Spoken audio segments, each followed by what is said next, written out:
Welcome to Tuesday's 2 Cents Worth. Today I'm talking with Tom Bigotka from Wisconsin Mortgage. Tom is our in-house lender and he's going to give us some insight into appraisal contingencies.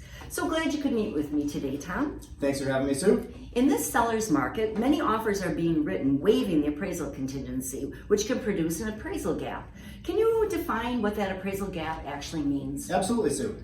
So an appraisal gap is the difference between the purchase price and the appraised value. So in an example where, let's say buyer and seller have a agreed upon purchase price of $200,000, if we have an appraisal and it comes in at $190,000, that produces that gap.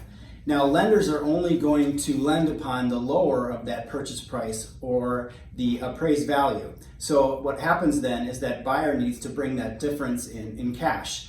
So in this example, if it did appraise at $190,000, borrower would need, if they're putting a minimum down payment in, 5% of $190 plus have to cover that difference between $190 and $200 in cash.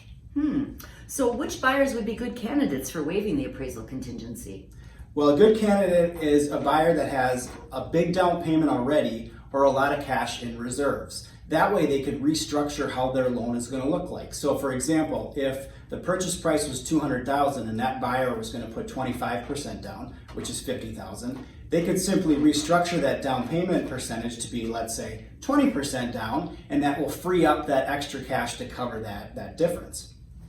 So if a buyer waives the appraisal, is there anything the buyer can do to protect them against a large appraisal gap? Yeah, what I see a lot of times now is putting language into the contract saying buyer will cover a gap up to a certain amount, let's say $10,000. That protects that buyer from that gap getting too big. So in this example, and I know this is an extreme example, but if that appraised value came in closer to $150,000, that $50,000 gap might be more than that buyer will want to bear. So it's nice to put in a little language in there saying, you know, I'll cover a $10,000 difference or cover a $20,000 difference.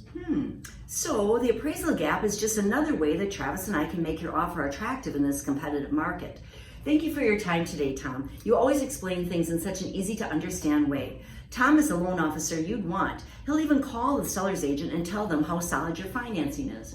Thanks, Sue. Thanks for tuning in to Tuesday's 2 Cents Worth. This is Sue Derby from Shorewest Realtors, your local realtor ready to work hard for you. And if you find these videos helpful, please go to our YouTube channel and hit subscribe.